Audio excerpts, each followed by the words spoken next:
Ay, my God, burpee daddy. That's where we're at right now. Okay.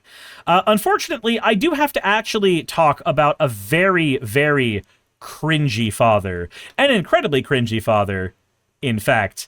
We've got a video from Speaker Mike Johnson that warns of the dangers of what might happen if Democrats take the Congress over. So, I don't know, man. I'd be kind of happy if that happened. I feel like that just helps me and everybody else here. But in the meantime, let's go ahead and look at the fan art section, and let's see what's going on here. We have Jirai K. Suris.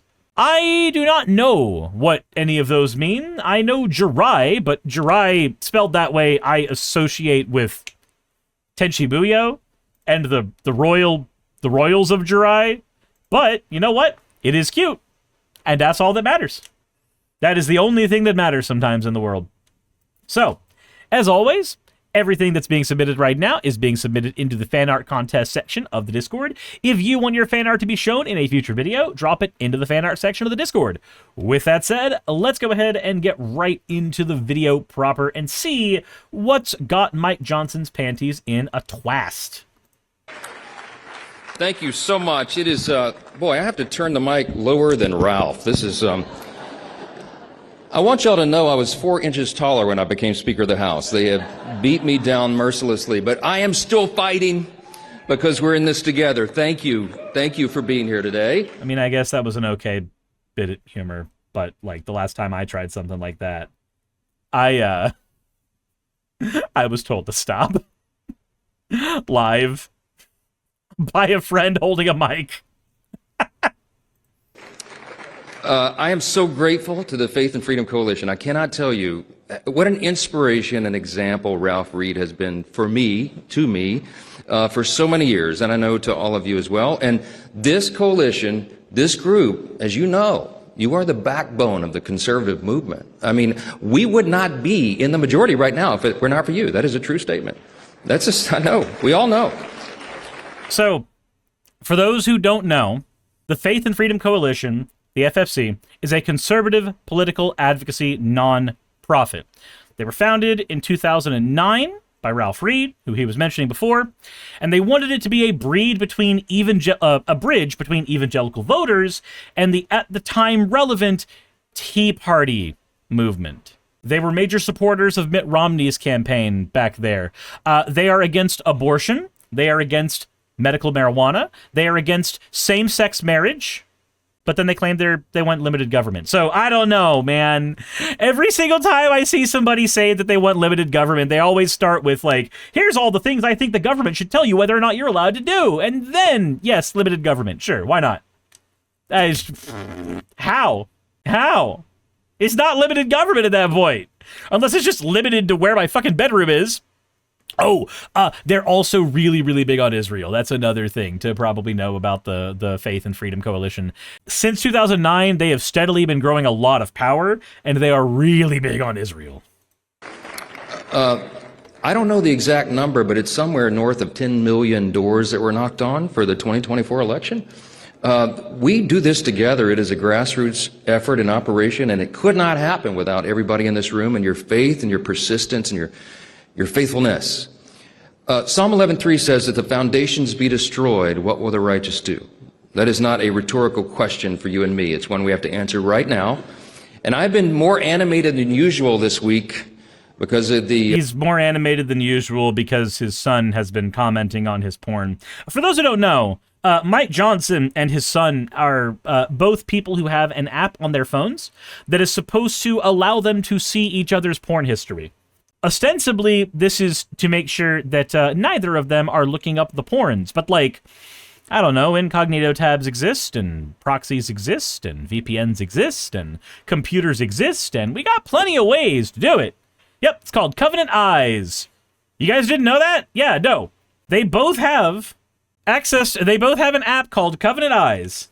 Here, Covenant Eyes, find victory over porn. Join 1.7 million people who have helped overcome porn. I literally watch porn of my partner. I do not want to overcome porn. I want to overcome on porn, actually. But, yeah, you don't have to fight porn alone. So, the way that you're supposed to do this is it gives transparency to you and an accountability buddy so that you can see each other's porn history so that you know when to judge each other. And his accountability buddy is his son. So, yeah, if you guys, for those who might not have known that, the illustrations that we have seen of that. Right now, the foundations of America are under violent and unprecedented attack. Violence, you say? Oh dear, please tell me how I am supposed to handle the violence. And you know that is true. And so while we assemble every year, I think this is the 17th Road to the Majority event. It's amazing. Thank you for being a part of it, because it's never been more important than it is right this moment, okay? Look, we know what's happened just in the last few days. So just remember, whatever moment you happen to be in is the moment that is most important, more than ever before, always. If this were a YouTuber who were just pontificating, then I would criticize them for vagaries. But it's a politician, so, I mean, it's kind of baked into their bread and butter.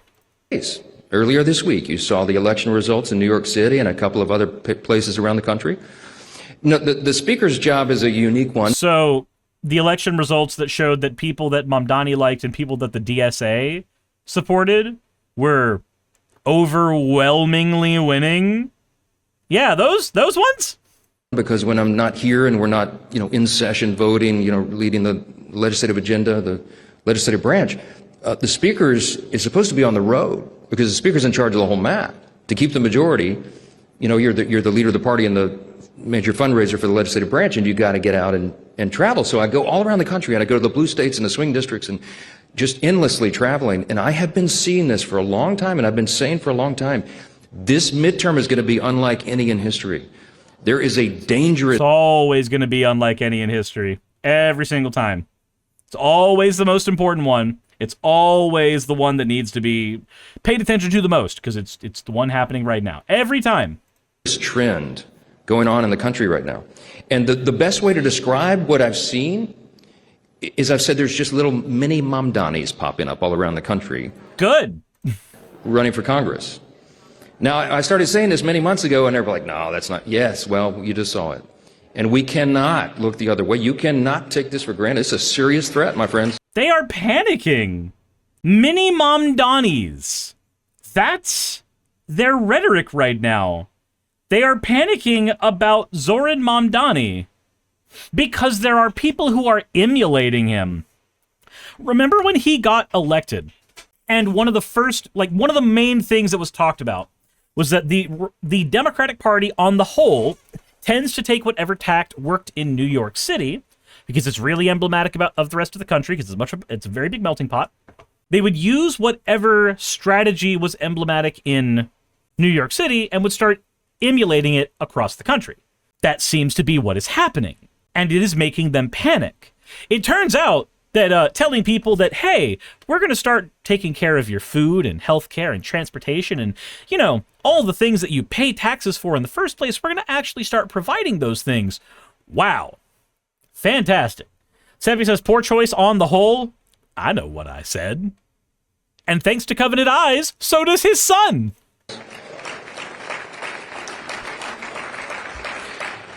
Some of the most radical people who have ever run for office are on the ballot in the fall, and they're running for... Based. Wow. Congress, so many of these. And I brought you a little greatest hits list here, with just a sample of some of the people who will very likely be joining the 120th Congress in January, because they're winning these blue state primaries.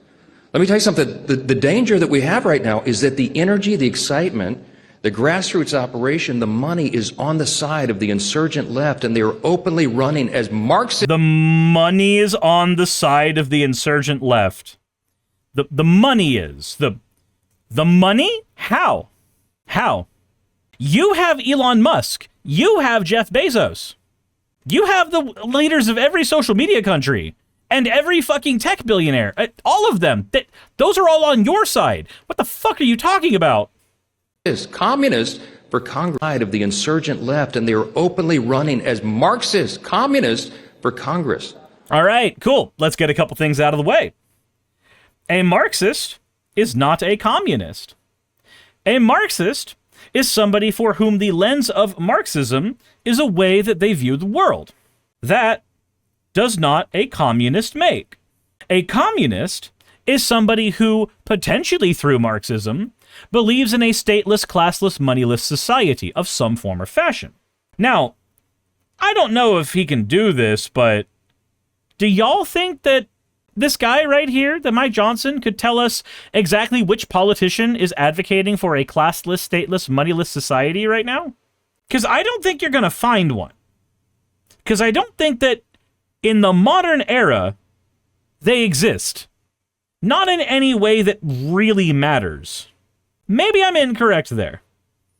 But I feel like I'm not.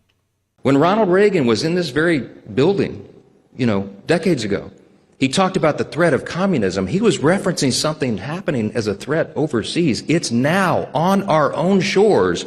So when he was talking about communism happening overseas and how bad that was, largely we were talking about, the Cold War.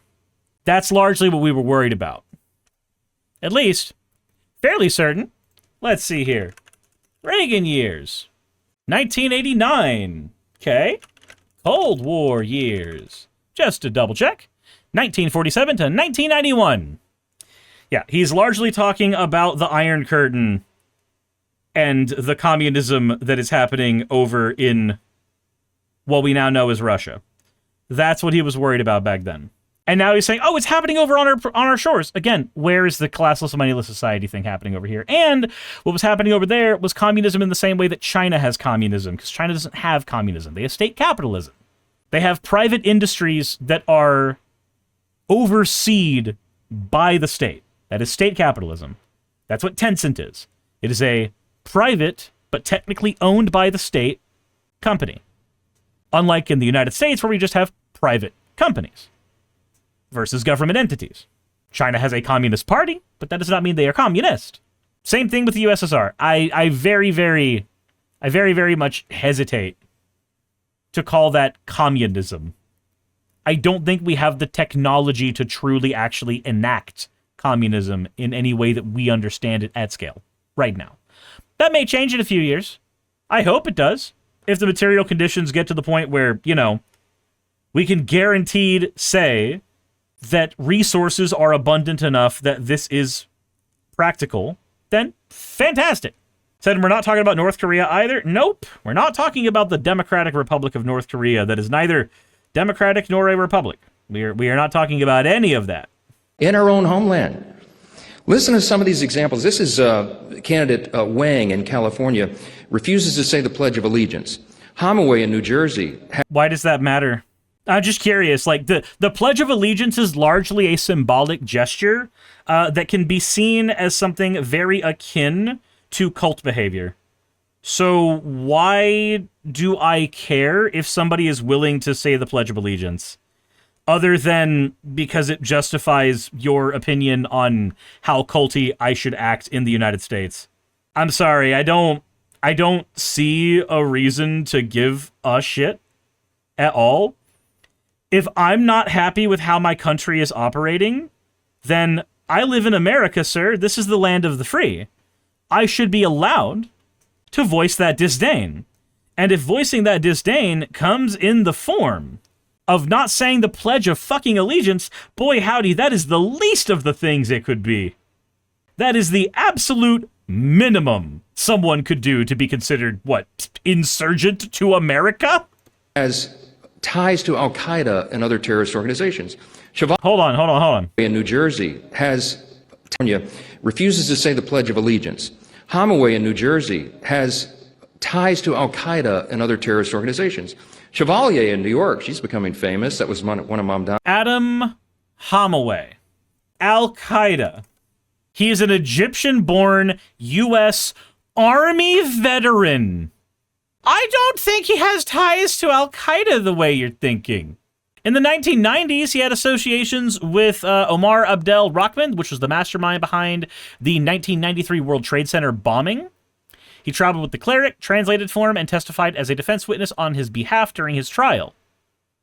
That's not the same thing as ties. He volunteered in Bosnia in 1944 for the Benevolence International Foundation. U.S. authorities later shuttered that organization and designated it an al-Qaeda front used to funnel money to Osama bin Laden's network. Hemingway, though, has never, ever been fucking charged with nor accused of any wrongdoing there. That is the closest you can get to, like, ties to terrorism or ties to al-Qaeda. This is the level that Mike Johnson is operating at. This man has 0 brain cells on display, and he is so proud of that. That's why he displays his porn to his kid. Connie's endorsees. She wants to abolish the border and all police. Who? Hold on. Endorsees. She wants to abolish in New York. She's becoming famous. Ties to al-Qaeda and other terrorist organizations. Chevalier in New York. She's becoming famous. That was one of Mamdani's endorsees. Chevalier, huh? Let's see here. We're talking about Daria Liza Aviela Chevalier. She won a major Democratic primary in the 13th Congressional District. Her platform focuses on policies like babies, not bombs, securing housing for all, and abolishing ICE. ICE. Not law enforcement. ICE. Do you see how he has to twist things? Because technically, if you consider ICE a form of the police, then yes, she wants to abolish some police. But that's like saying that I want to abolish police when the only people you're trying to get rid of are like bomb squad. Whether or not you're justified in doing it, you're not actually trying to get rid of all the police. Wants to abolish the border and all police. Also, the border. I don't know if that's the case, but how about we go find out? Removal of the Central Park statue of J. Marion Sims fought for the release of Abakar Muhammad after 18 months in an ICE detention camp. And organized against family separation at Families for Freedom. Is that what you mean by abolish the border? She organized against family separation for Families for Freedom? Is that your bar? Your bar is she doesn't want families separated at the border. So she wants to abolish the border. I feel like he's hyperbolizing a wee bit.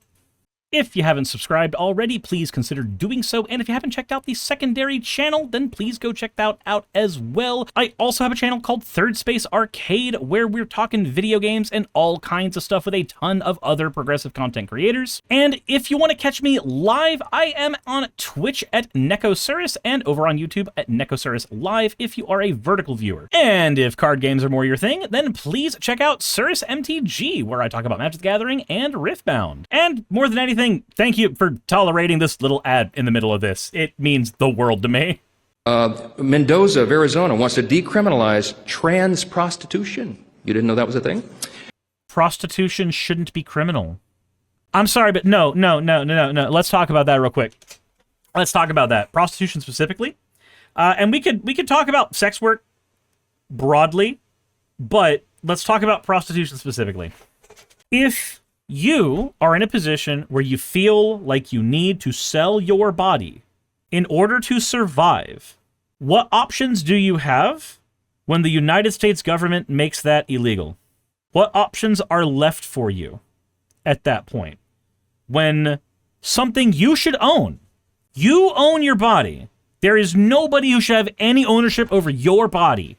So while you should have ownership of that, while you should have complete and total authority over that, the United States government, small government, mind you, wants to tell you that you should not be allowed to use it.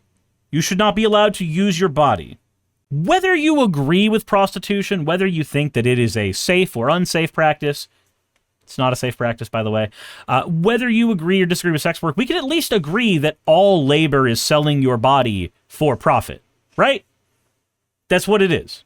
You are selling your body so that you can earn money. And if we can all agree that the government should not have sway over whether or not, or over who we have sex with, the government should also not have sway over why we have sex with them. I think that the government in general should not exist in my or your bedroom. And I think any argument that they should exist there is a whack-ass argument. But specifically trans prostitution. Did you know that if somebody is trans, they have a high likelihood of not being able to actually get a job because discrimination against them is a big fucking problem. And especially if somebody's having to go through some of the trans surgeries, they can knock them out of work for enough months that a job can just fire them. Ask any trans woman who's had bottom surgery how long the recovery period was before they were able to actually go back to work. So, if it is harder for trans people to maintain jobs because of discriminations against them, which is a true statement, and if we recognize that you should be allowed to sell your body, especially if that's the only thing you have left to sell, then what? What do we do with that? Do we just say, yes, the prostitution is okay, but not when somebody's trans? I think the trans part of it's fucking stupid. It doesn't need to be part of the conversation whatsoever. It just so happens that it makes it worse because a trans person is less likely to be able to stay employed. James in Iowa wants to apologizes for being white. Miss Garriott. James in Iowa apologizes for being white. Hold on, James, Iowa. Do you have a last name there? James in Iowa wants to. Okay. James, Iowa politician? You talking about Lindsay James? Did you not want to say the woman's name?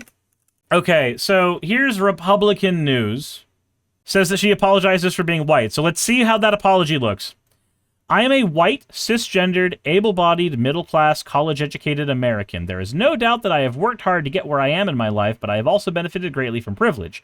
My personal journey of self-examination, as it relates to my own privilege, has not been perfect, but I'm committed to doing the hard work and honest self-reflection, considering critical feedback when given, and working every day to better myself and use my privilege to advocate for others.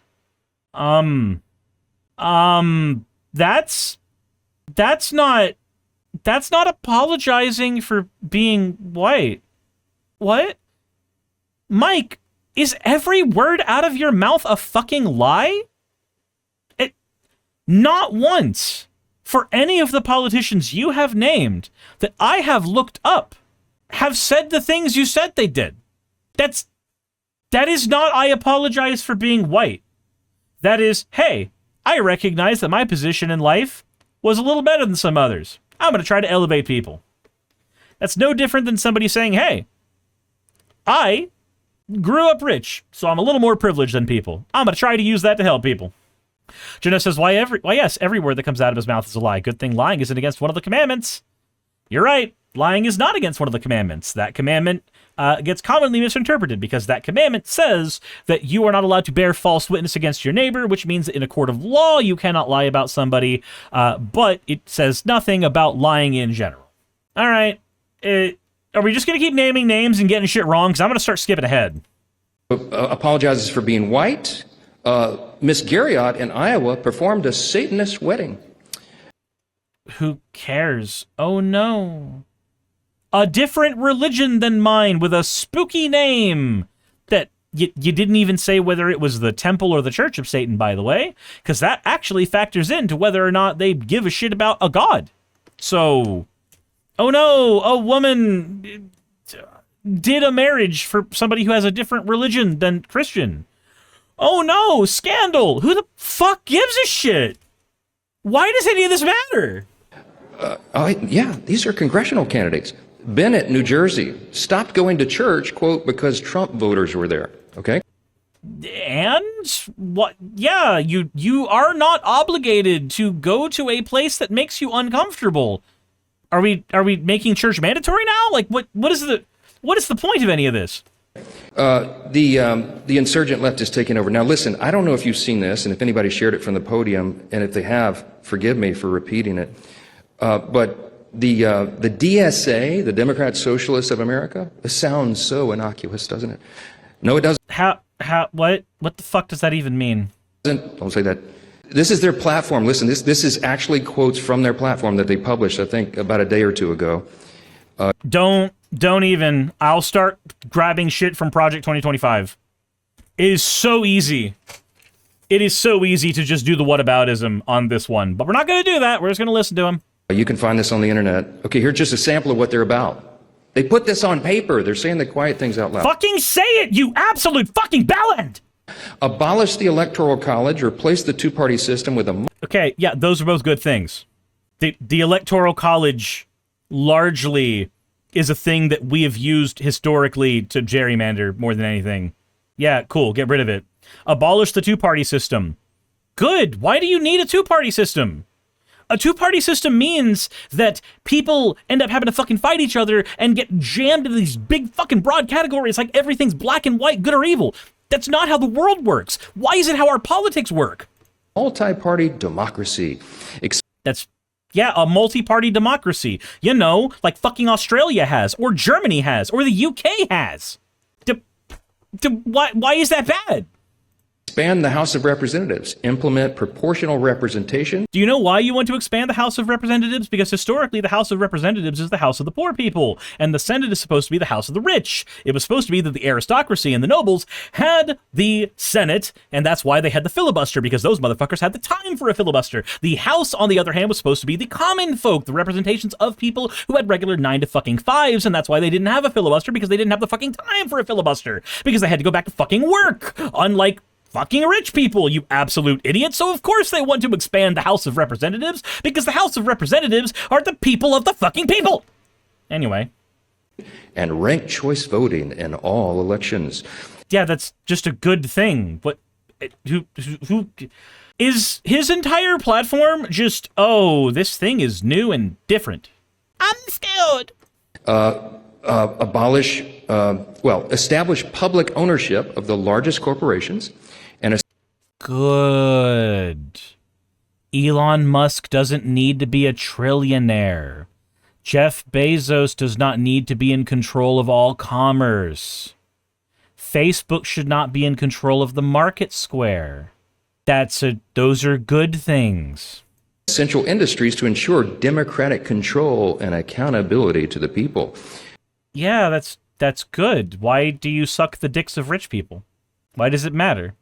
If democracy is so good, then why don't you bring it into the workplace? That's literally the whole argument. If democracy is so good, then why not have it in the workplace? That's all it is. That's all it is. Now, I'm going to go ahead and skip ahead to a particular part, the part that actually made me want to listen to this speech. Because I don't want to listen to any more of it, because he's an idiot. Everything that's come out of his mouth. But look at the comments section, but he's just a fucking moron. What? Here, listen. If we were to lose the midterms, heaven forbid, these Democrats, y'all, impeachment's not even the big concern. They will turn every committee of Congress into an investigative body, and they'll go after the president's family, the cabinet, his donors and friends. Half of you in this room will be targeted. Why is that a problem? If you have done no wrong, then surely you can stand an investigation, right? Isn't that how the party of law enforcement is supposed to operate? If you've nothing to hide, then surely an investigatory committee will find nothing. The president and his family will be targeted? Oh no, but in what ways? Because if we're just talking about them being targeted by, I don't know, being investigated again, who the fuck cares? He's literally just saying the quiet part out loud of you all are corrupt, so do not let the people who are going to hold you accountable get power. I run the protection program. I'll take care of you, okay? We're going to win. We're going to win the midterm, okay? All right? If we were to... It's just obvious fucking corruption. It's just obvious fucking corruption at that point. Ah, yes, I'll protect you. No, they're going to run investigations on you. Don't let that happen. That would be bad. That would be just horrible. Never ever let that happen. So, I want to look at the comments under here. I want to see what's going on here. We have... Oh, I love that. I want the comment section, not... Okay. God, I love YouTube being bad. Anyway, so he's terrified of the midterms. Yes, he is. No one is buying Johnson's bullshit anymore. He's terrified of the midterms. The Democratic wave across the country is getting stronger and stronger. Trump and lapdogs are in panic mode. The only danger is for Trump because he'll be impeached again. Squeaker of the House sounds scared. Look at the title of the conference, Faith and Freedom. I don't hear a damn thing he's saying that relates to faith or freedom. How about calling it, let's keep the corruption going so we can destroy America? Jesus. Bro is just advertising the DSA at this point. Mike explains why it's so important to rig the election. It's his number one concern. Why do you think he only cares about the rigging the midterms election act? When criminals are protected by Republicans in the Supreme Court. Said these people, all politicians, would be much more convincing if they offered factual reasons why any of the positions their opposition take are bad, and why, instead of be afraid because they want to do something different from what we say is right. Yerp. Yet it's okay for us to have a 34-count felon and accused child rapist in the White House stealing tax dollars from hardworking folks in America. November cannot get here quick enough. Jesus. Love hearing them panic. Sounds like a dream to me. If the companies are receiving taxpayer dollars, they need to be accountable to the American people, not oligarchs and board members. Yeah, isn't that so wild that, like, tax dollars can be given to big corporations because they're too big to fail in order to keep them afloat? But the idea of you and I, whose tax dollars are funneled into those corporations, the idea of us having any say in what goes on in those corporations at a democratic level is, for some reason, considered bad, actually. I don't get it. So, yeah, no, that's Senator Mike Johnson, everybody. And he is in the process of panicking his fucking ass off. And, you know, I'm kind of here for it, actually. It's really funny to me seeing him panic as hard as he is. PJ Blazer says, Tangent, what happened to Cool Math Games? The suggested vid list? Oh, Cool Math Games. Just seeing your retro logo makes me so bloody nostalgic. If you didn't sneakily play Run 3 on a different tab, whilst your teacher droned on about the nucleus being the powerhouse of the cell, were you even at school, bro? And... Okay. Retrospective on Cool Math Games. Maybe I'll watch that in the car on the way to going to do laps in the swimming pool. Anyway, Mike Johnson's afraid. Subscribe to the channel. Y'all are wonderful. Hey, you made it to the end. I want to give an extra thanks to the patrons who allow me to do this full time. I want to thank Aaron Rail, Astral, Britzkrieg, Jemshin, Poundini, Red Joker, Victoria, Jonas, Craig, Tarika, Fireshard, Smiling GM, John, Dren Hadamada, Creeper, Sagitt, you know I'm not saying that last part, Sylvie Snow, Valis of Seraph, Ottoman Angel, Rooster Rachel, and Fire Panda, who are all my $20 and up patrons.